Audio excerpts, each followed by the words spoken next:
Alright, what's up everybody? I am Jared, aka TheBasedJarrod here on YouTube, and I just wanted to record this post battle, after the fact. I've not taken VGC very seriously all that much up until this year. Like, I did a tiny bit in early 2020, like right as the lockdown was starting, back in Sword and Shield era. I was doing another rain team, a little bit uh, similar to one of the other teams I use. This one is not an original team or anything. I got it off of a YouTube video from Neil VGC. Shout out to him. I just wanted to see very quickly what exactly he got it from. I know if he's pulled it from somewhere that he always puts that in the video somewhere, so I'm gonna see that real quickly. Anyway, uh,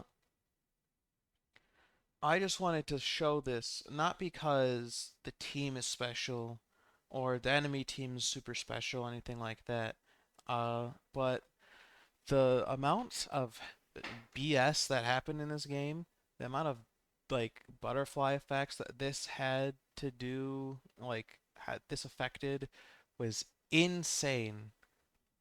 So turn one is just really standard in my opinion. I really didn't feel like Chien Pao was going to kill Tornadus here. He had to make a choice between Rillaboom and Tornadus in the first place. Probably didn't want to make a dumb play, so he just opted to protect while I got my Fake Out and Tailwind off. That was a really great turn one, in my opinion. But it's here, the very next turn, we're going to find out something incredibly important. Now, I will actually grab the camera, not the video. I go for Bleak Windstorm and Woodhammer here. So you see, I miss the Bleak Windstorm on the Qianpao, but if I didn't, look, you see he has Focus Sash here.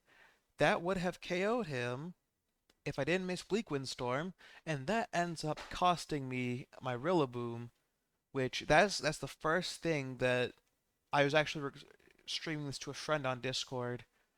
I think I just like went silent here because Tornadus was going to die no matter what, right?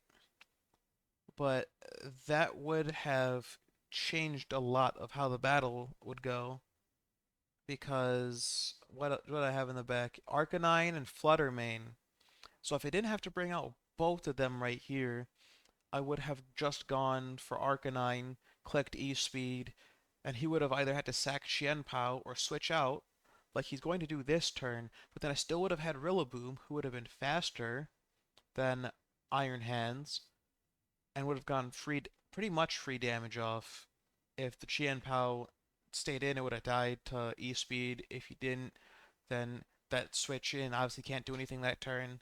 But that is one of the big things here. I would have clicked Stomping Tantrums on Iron Hands, and that would have been really big damage, and they wouldn't have lived this following turn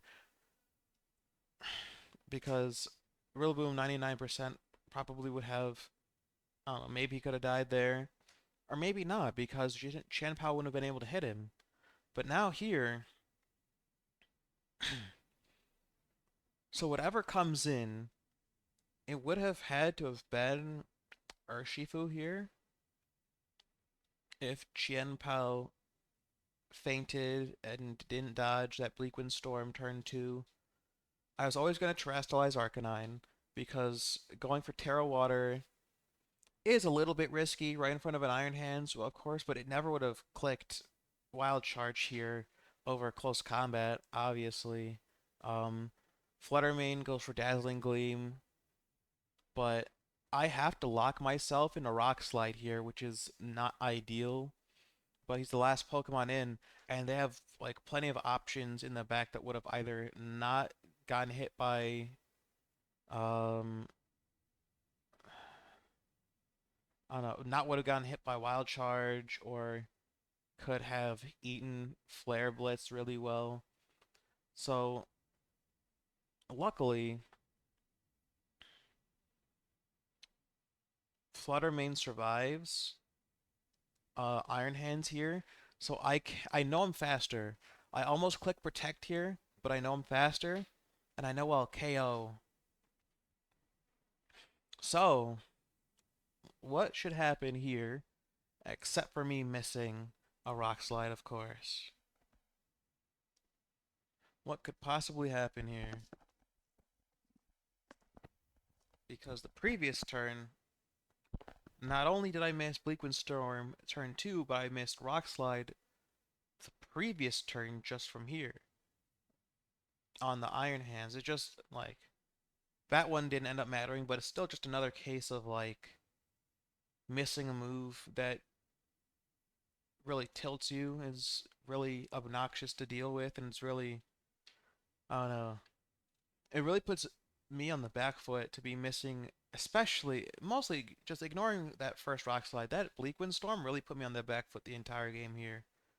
So Chan Pao obviously has to come in, but I know they're going to go for Flutter Mane, and I know they're both going to go for Flutter Mane here.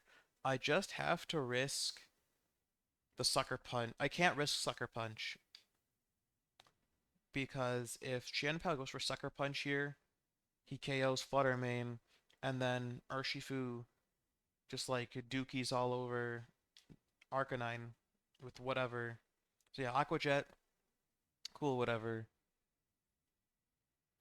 Now I find out next turn that he's not choiced. But like, oh my god. So I knock out Qianpao here, and is from this turn on where just the biggest like amount of luck I've ever probably gotten in Pokemon, especially during 2023, occurs. I'm just gonna be quiet and just gonna watch it happen. Note that I'm locked in Rock Slide here.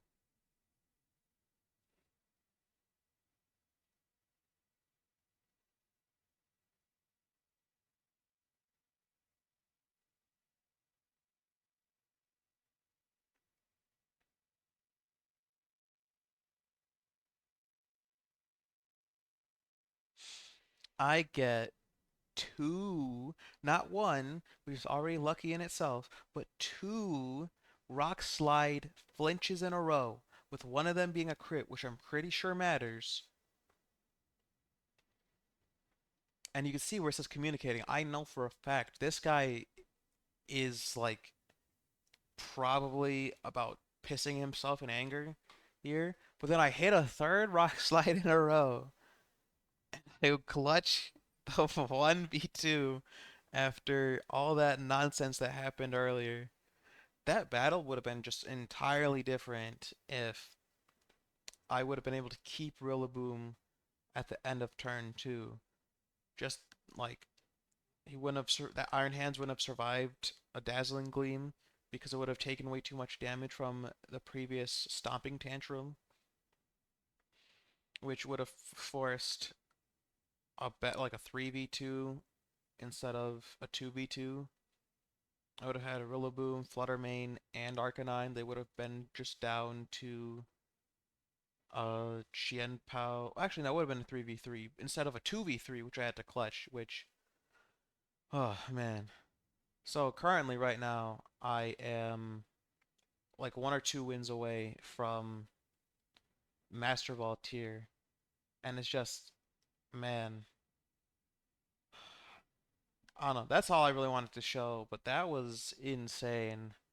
I, my friend watching that happen, like we were just dying. We were laughing our asses off watching that because, like, in no world would any of that like. It's just a game of infinite possibilities, but like, those are one of the things that's like one in a million what it feels like chance to happen. It's like less than 10% likely to happen because Rock Slide doesn't have great accuracy to begin with, and the chance to flinch isn't high also. But to get two in a row is even less likely with a crit on top of it. So that's all I wanted to show. Uh, I've had like 40 something plus battles. I think after this point forward, I have three teams that I play with, which again I get from Neil VGC on YouTube, Neil VGC. He has a Mimikyu profile picture. You should go check him out. I really doubt that many people are gonna see this in the first place, but it wouldn't be right to not credit him properly with these teams. Like, I don't get these Pokemon from anyone else. I still have to catch everything, trade it over from Sword and Shield for Zarshifu, level them all up, grind for Terra Shards, EV Train, the bottle caps, all that stuff, which takes a lot of time. But at the end of the day, I wouldn't have had any of this without Neil uh, putting this out there just for free. All this information. I get like videos upon videos of him using these teams, explaining what things do and why they make sense, why these two things go together. And through now taking that, using my own experience, I am definitely way better off as a player than I was during the Dynamax era of Sword and Shield, which I think was a lot more snowbally. I think this one with terrestrialization is way more interesting, allows for more counterplay to things. I really do like Terra as a mechanic. But that's just me at the end there, padding time with just a tiny bit, haha.